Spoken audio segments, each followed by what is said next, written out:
Hello everyone welcome back. आजको यो भिडियोमा हामी पावर पोइन्टमा रहेको होम मेनुभित्रको यो फ्रन्ट सेक्सनभित्रको यो मेनुहरूले के काम गर्छ यो हेर्न गइरहेका छौँ। सो यदि तपाईहरु वर्ड एक्सेलमा कम्फर्टेबल हुनुहुन्छ, यो सेक्सनको सबैले के गर्छ भन्ने थाहा छ भने you can skip this video हैन।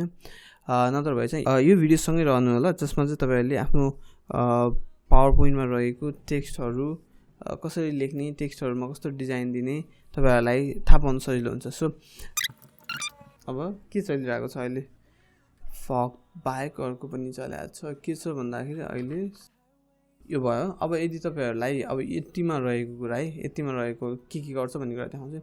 जस्तो कि फर एक्जाम्पल यो तपाईलाई अझै ठुलो बनाउन मन लाग्यो भने यहाँनिर गएर तपाईले फन्ट साइज बढाउन सक्नुहुन्छ हो।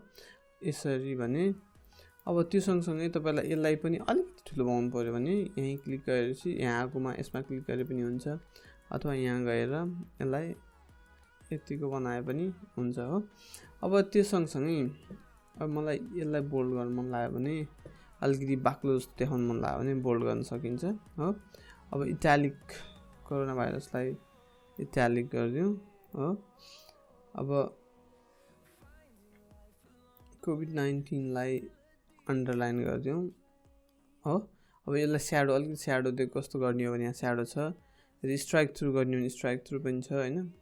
अनि त्यसपछि अब यो टेक्स्ट यो जुन हुन्छ नि कस्तो अलि टाइट राख्ने कि अलि लुज टाइपको राख्ने, बिचको स्पेसिङको कुराहरु आउँछ त्यसमा चाहिँ। जस्तो कि तपाईले देख्न सक्नुहुन्छ अहिले त्यो लेटरहरुको बिचको स्पेसिङ छ नि, त्यो स्पेसिङको कुरा आउँछ। नर्मली रहन दिनु भयो भने ठीक हुन्छ।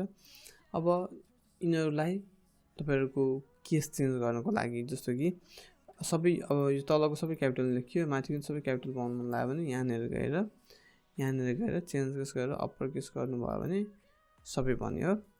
अब त्यो सँगसँगै यो चाहिँ फन्ट साइज सानो र ठुलो बनाउनको लागि हो। जस्तो कहिले हामीले ठ्याक्क कति राख्ने होला थाहा हुन्न नि त। अब यसलाई ठ्याक्क एक लाइनको बनाउँदा कति होला त हामीलाई थाहा त छैन नि त, कि यहाँ गएर यस्तो गर्दै हेर्नु पर्यो।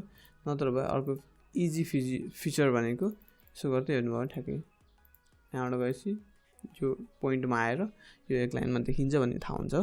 अब यस्तै कलर, टेक्स्टको कलर चेन्ज गर्नुभयो। जस्तो कि कोभिड-19 यो अलि डेन्जर चिज हो भने मलाई रातो गरिदिएँ फर एक्जाम्पल अहिलेको लागि है।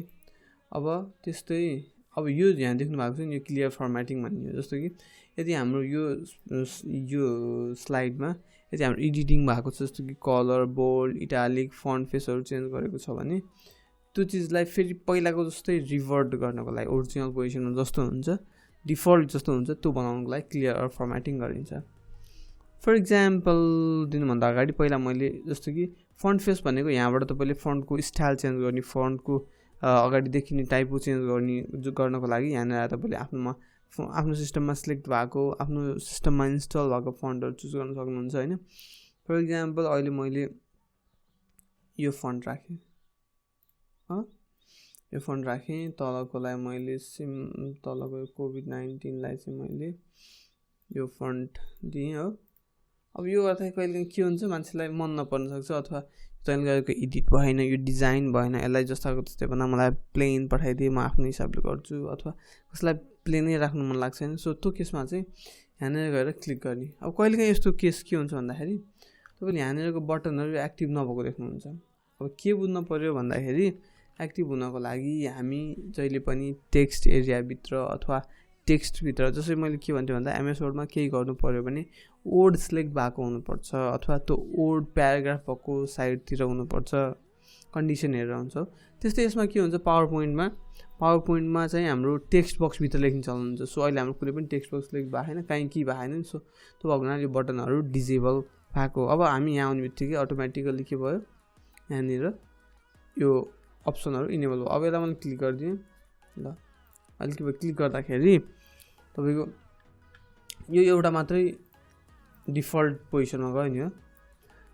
त्यो केसमा अब के थाहा हुनु पर्यो भन्दाखेरि जतिमा त्यो क्लियर फर्मेटिङ गर्नुपर्ने हो त्यो सबै सिलेक्ट भएको हुनुपर्छ। जस्तो कि अब एउटा प्याराग्राफमा बिचमा कतै एउटा कलर होला, कुनै प्याराग्राफमा कतै बोल्ड होला, कतै हुन्छ नि प्याराग्राफ वाइज अथवा पेज वाइज डिजाइन फरक हुन्छ नि। त्यो हुनाले तपाईले क्रस एक ठाउँमा राखेर क्लियर फर्मेटिङ गर्नुभयो भने त्यसले काम नगर्न सक्छ हो। त्यो केसमा चाहिँ जति हो त्यो सबै सिलेक्ट गर्ने अनि क्लियर फर्मेटिङ गरिदिने जति हो क्लियर फर्मेटिङ हो त्यति हो अब यति जानिसकेपछि सायद तपाईहरुले फन्टको बारेमा जति चलाउँदै जानुभयो जति खेल्दै जानुभयो त्यति you will best on it हैन सो एक्सरसाइज गर्नु प्र्याक्टिस गर्नु see you next video bye by